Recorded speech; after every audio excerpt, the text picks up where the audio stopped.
Hi everyone, good evening. This is James Hansen, Jimmy for Utah, running for U.S. Senate, the Libertarian nominee, running against Mike Lee and Evan McMullen.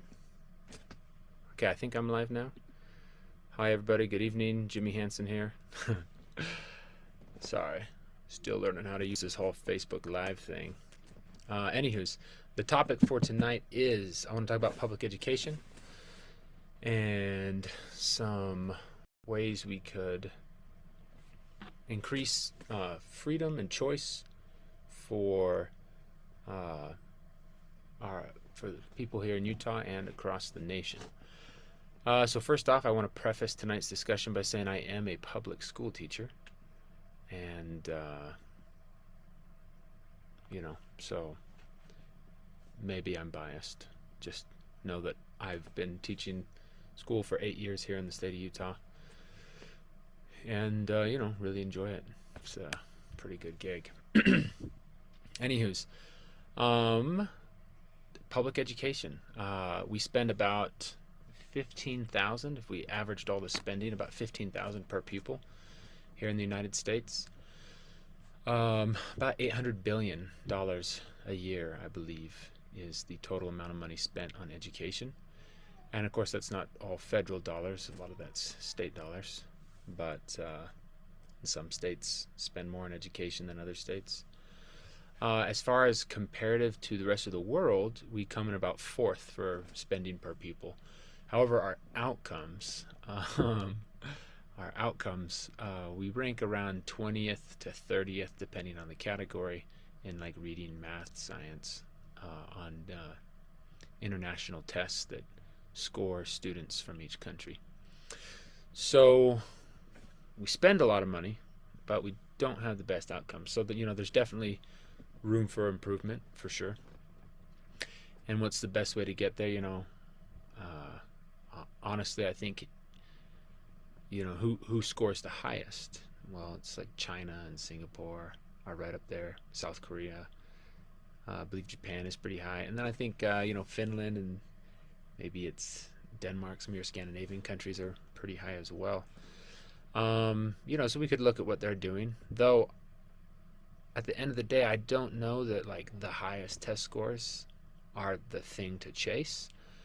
Having lived in Taiwan for a few years and seen kind of the intense schedules the students follow there, the kids get up, go to school all day, then instead of coming home, a lot of them go to what they call cram school after regular school, and continue to take lessons and do tons of homework and private tutors, and it's pretty stressful on those kids. And so at the end of the day, I don't know that just chasing the highest test scores is necessarily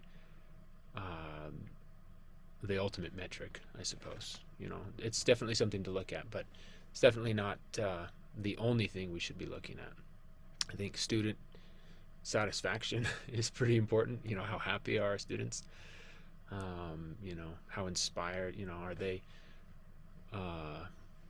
excited to move on and tackle new challenges and things? And so looking at those kinds of metrics as well, post-graduation, what are kids doing? That kind of thing. Now, I don't, as a libertarian, common saying, taxation is theft. I don't advocate for, there's good, better, and best, I guess is what I'm going to get at. And I don't advocate for cutting out funding. A dollar spent on bombs overseas is much more reprehensible to me than a dollar spent on education here. And I think as far as we're making investments, that's not the worst thing we could do. I do believe, though, we absolutely should have a federal voucher program. I think we should have state voucher programs where students and their families have the choice of where to send their kids to school. And that would be a step in the right direction. And that's something that across the political spectrum, there's lots of support for that. Lots of families would like the ability to choose where to send their kids to school. That may still be a public school, but it could be homeschool, could be a private school, could be a charter school. But if we had a federal voucher program, if some states have enacted voucher programs. Utah state legislature passed one last year, and I believe Governor Cox vetoed it. What they call backpack funding, where money follows students, versus just going directly to institutions. So essentially, they would have to market and recruit those students, and that would absolutely give us better results in a competitive marketplace, where you're not the monopoly. Right now, we kind of have a government monopoly on education. If we had an open marketplace where students and families could choose how to spend their education dollars, that would definitely revitalize the education community and and help us achieve those higher outcomes that are eluding us, even though we are spending a lot of money on education. A second thing I want to talk about education, however, is education in athletics, sporting events. And I'm not anti-sports. I'm a coach myself. I played sports in high school. It's a lot of fun. However, in the United Kingdom, schools are one thing, and then all sporting events are private. They're clubs. It's totally separated from school. And honestly, I think that's a model that we ought to try to implement here in the United States. The problem is that I was trying to dig up some numbers, and I was kind of struggling, but it looked like the ratio of public dollars going into education, what actually goes towards education and like school, like teacher salaries and administrative salaries and things like that, versus what goes into like sporting facilities like stadiums and soccer fields and coaches' salaries and equipment and busing. It looked like maybe 40%, and again, I need to do more research on that number, but it was a significant amount. And so if we could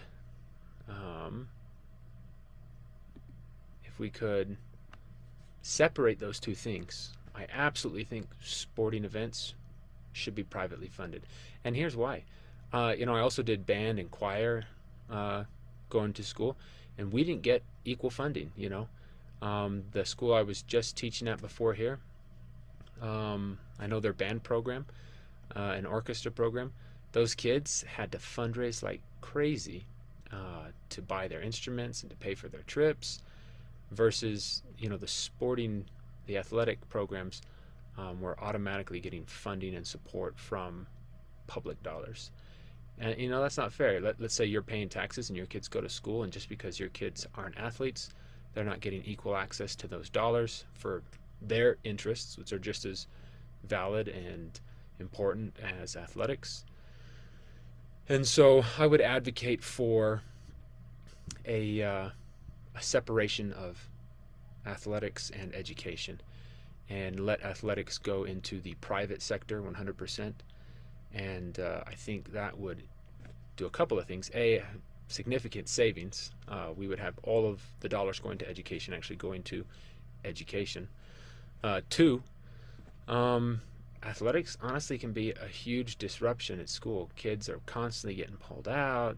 It's kind of insane. You're an athlete and you're playing a sport. You're leaving school 2 or 3 times a week and missing class. And so separating athletics and education, I think would see educational benefits and would see financial benefits, and it would just be more fair. So I advocate for a federal voucher program where dollars follow students, and I advocate that we no longer subsidize athletics with public dollars, both at the secondary level and especially at the collegiate level. We talk about tuition at colleges going up, and there's a lot of articles out there that a lot of that is driven by the athletic programs and the massive expansion of these huge stadiums at these colleges.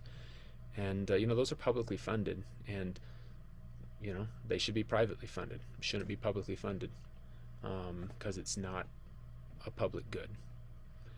Anywho's, those are my thoughts on education and how we could improve our educational system and improve our value in how we are paying for education.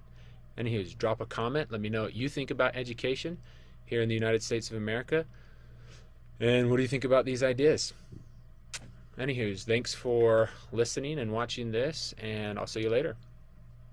Adios.